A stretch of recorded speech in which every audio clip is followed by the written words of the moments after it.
KD.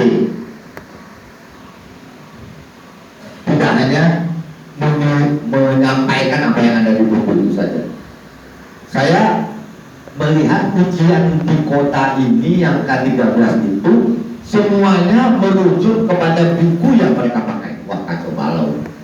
Tapi saya sudah sampaikan kepada ketua perwasnya ya, koordinator pengawasnya. Saya sudah sampaikan sama beliau, Pak Kor, sebenarnya Pak Kor ya.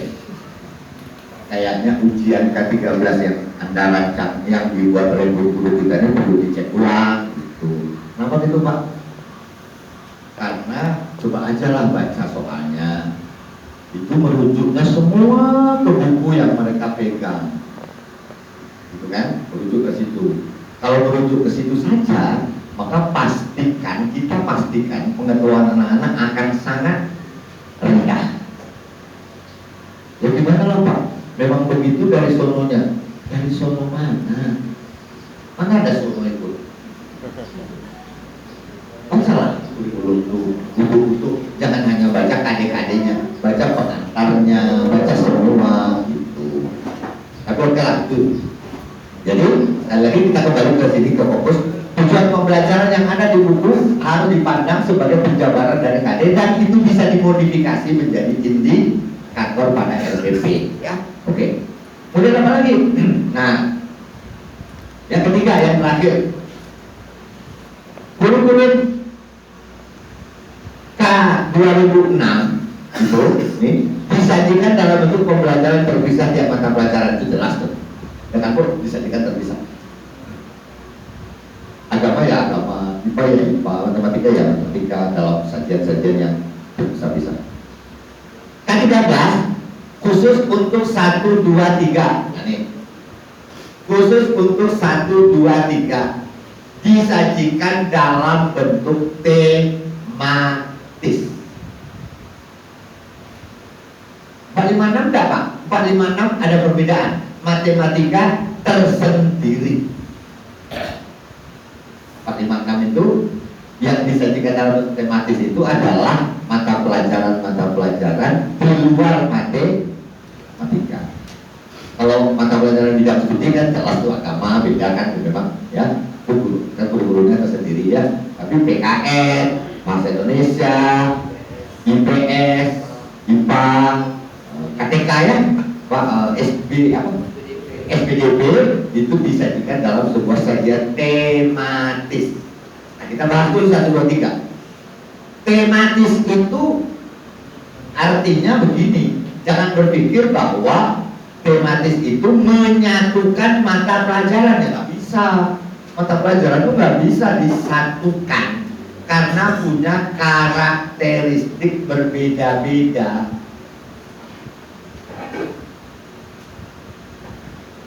Bagaimanapun usaha yang Bapak lakukan untuk menyatukan air dan minyak nggak mau.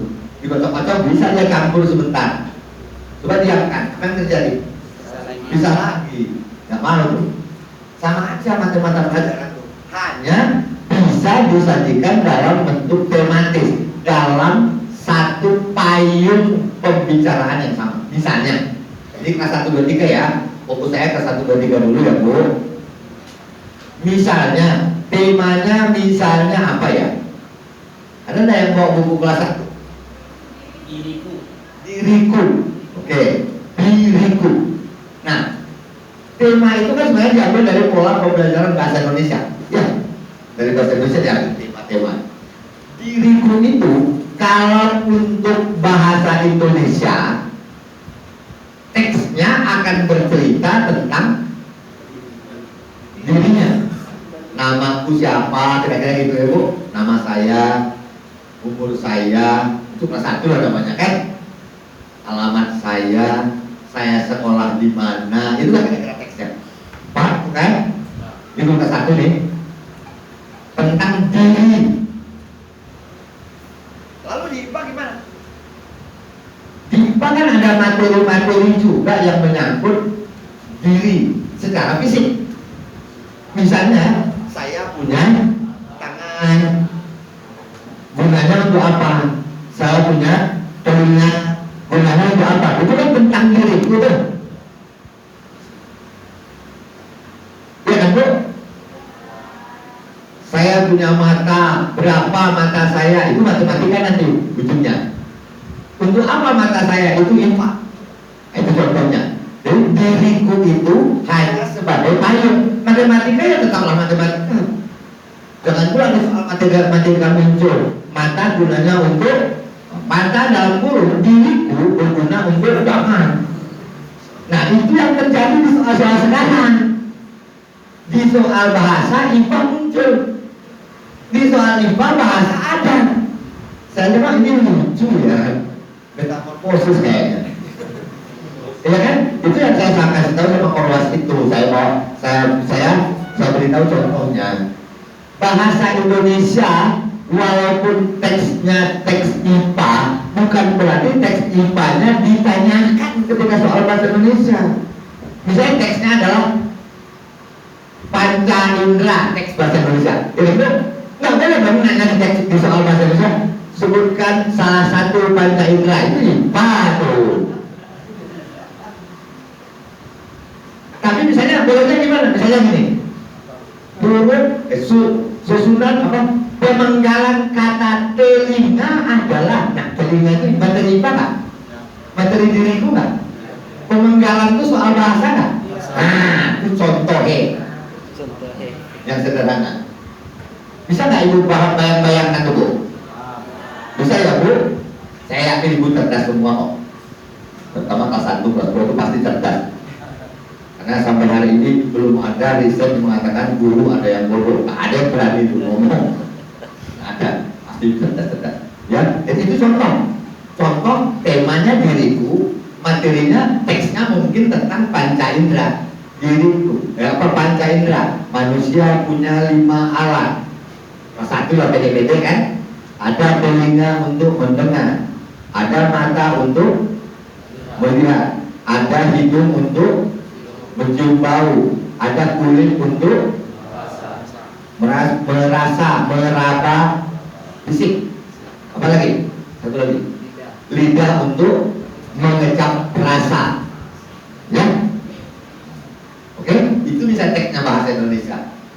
Tidak berarti ketika soal bahasa Indonesia tiba-tiba muncul mata gunanya untuk. Nah, itu sekali lagi ya, itu soal IPA dong kalau itu. Jadi misalnya bisa aja kalau dia kelas 2 misalnya Bu ya sudah mulai bisa soalnya membuat kalimat. Misalnya nih, buatlah kalimat dengan menggunakan kata mata.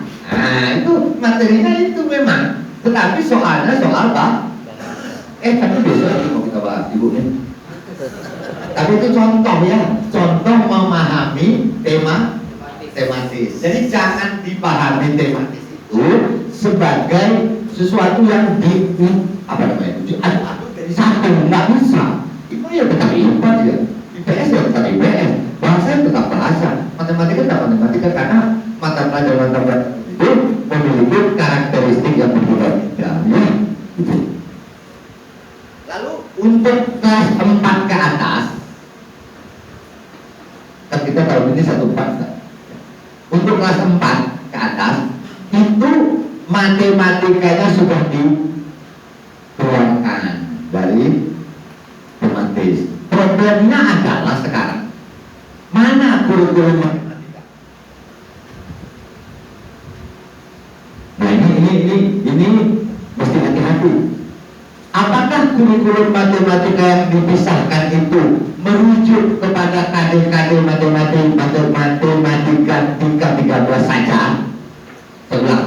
Apakah kurikulum matematika nantinya merujuk kepada KD matematika yang ada di K13 saja, atau bisa mengambil bahan-bahan dari kurikulum 2006? Nah itu sampai hari ini hijau indah jaleh. Karena itu saya harapkan guru kelas 4 nanti, jadi guru kelas 4 nanti coba inventarisir dulu seluruh baik KD semester 1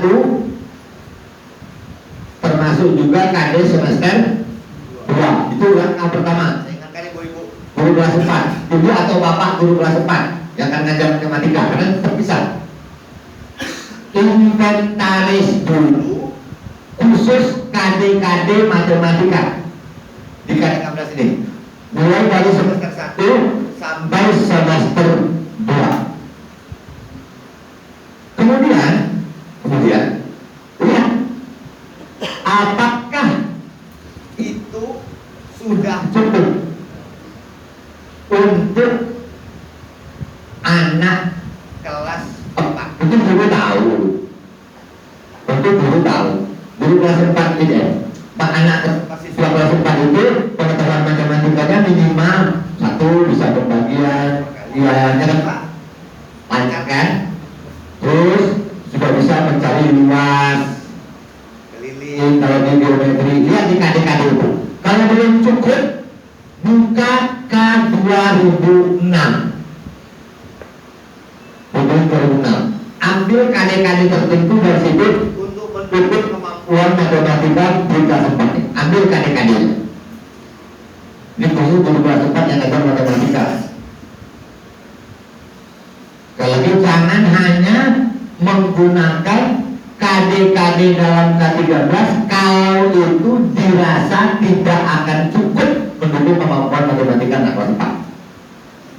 Karena sekali lagi, kenapa begitu Pak? Karena sekarang sampai hari ini perintah Kemdikbud itu pisahkan matematika, tetapi dia tidak menyusun sendiri kurikulumnya yang mana matematikanya, kan gitu. Itu problem sebenarnya. Ibu, saya sudah 2 kali emailkan ke Puskur itu, pusat kurikulum, tapi sampai hari ini alhamdulillah belum ada jawaban realisasi jawabannya. Saya ingatkan teman-teman kita di Puskur itu, kalau matematika akan dipisahkan, susun dong kurikulumnya tersendiri supaya guru tidak ragu mengajar gitu. Saya sekarang sedang menulis buku matematika untuk kelas 4 karena dipisahkan ini kan sedang menulis. Saya tidak tahu apakah bisa selesai atau tidak dalam 2 bulan 3 bulan ke depan, tidak jelas juga karena tergantung kesehatan dan sebagainya. Tapi saya sedang menyusun matematika tersendiri. Dan saya akan kombinasikan dari K13 KD-KD-nya dengan kurikulum 2006 sesuai kebutuhan anak kelas 4. Saya nggak tahu ya apakah bisa digunakan tahun ini, itu yang saya susun karena yang kita kan harus evaluasi terus gitu. Tapi harapan saya Bapak Ibu guru kelas 4 nanti cek inventaris KD-nya, lihatnya, oh ini nggak ada materi ini hilang, ambil di K3 apa? KTSP. Nah, oh ini kok nggak ada ini? Harusnya ada, ambil. Ya Bu ya, Pak ya, yang kelas 4, ya, yang kelas 4. Yang kelas 1, 2, 3 enggak pakai K13 murni, matematika tertahu. Oke, itu sampai situ secara umum penjelasannya untuk memahami secara umum K13. Tidak ada pertanyaan kan? Ada pertanyaan enggak?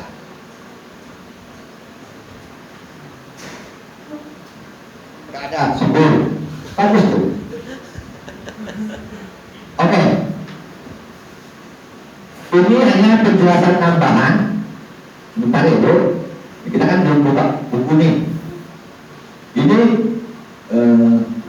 sebenarnya gimana K13 itu? Dan tadi kita kan sudah bicarakan sebenarnya. Sebenarnya kan begini nih. Ini contohnya, contoh gambaran ya Bu. Tapi matematika sekarang untuk kelas 4 dikeluarkan ya, pikirannya tidak ada lagi matematika. Terus untuk kelas 1, 2, 3 gitu. Misalnya temanya indahnya negeriku seperti tadi yang saya sudah bayangkan. Di PKM dipelajari, tentu pastilah materinya menyangkut keindahan negeri. Keindahan itu kan belum tentu dalam bentuk fisik, ya kan Bu? Keramah tamahan itu indah loh. Nilai-nilai gotong royong orang bangsa Indonesia dari dulu itu indah. Kebersamaan kita saling menghormati yang tumbuh sejak dahulu kala, sejak zaman nenek kita belum lahir, apalagi kita kan bangsa ini sudah saling menghormati. Nah, itu indah, itu sesuatu yang luar biasa indah.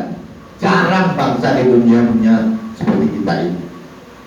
Di negara-negara tertentu dua suku yang lain keduluan. Kita 700 lebih suku bisa damai-damai. Kenapa? Mungkin karena memang sudah sejak dahulu kala karakter seperti itu ada di kita. Ditambah lagi pastilah karena pemahaman terhadap agama kita masing-masing di Indonesia dari dulu sudah damai. Tentu dibahas di PKN. Di bahasa Indonesia pasti ada teks-teks yang menyangkut tentang nilai indah, ya kan? Indahnya kebersamaan tuh, indahnya negeri itu, nilai-nilainya itu dibahas dalam teks, ada teksnya. Lalu nanti pertanyaannya yang menyangkut bahasa dong. Tentu tidak bertanya begini, kalau Pak RT membunyikan kentongan, itu tandanya akan titik-titik. Betul royong jawabnya itu enggak lah, masa bahasa Indonesia kayak gitu soalnya. Pak RT membunyikan kentongan, mungkin dia takut dia kuntilanak kali, dia takut, ya kan? Kan begitu. Besok kita bahas matematika keluar. Kalau 1, 2, 3 iya. Lalu Pak, gimana mengaitkannya Pak indahnya negeri dan matematika? Nah ya, matematika itu kan bicara hitungan, angka. Tapi jangan lupa, guna belajar matematika adalah satu, membentuk cara berpikir rasional. Itu gunanya. 2 tambah 2 itu berapa? 4. Itu fakta kan? Fakta apa mitos? Fakta. Kalau 2 kerengkel tambah 2 kerengkel dihitung benar nggak 4 gunanya? 2 kerengkel tambah 2 kerengkel, benar nggak? Pak. Jadi 4 kan? Jadi belajar matematika itu untuk membimbing anak berpikir rasional. Jangan dibilang 2 tambah 2 kalau kita masukkan dalam kotak ajaib jadi 6, itu tidak rasional.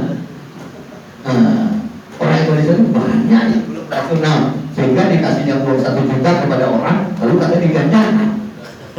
Itu karena matematikanya lemah tuh ya, saya itu cara berpikirnya nggak rasional loh, ya kan? Masa iya bisa uang digandakan sih Pak?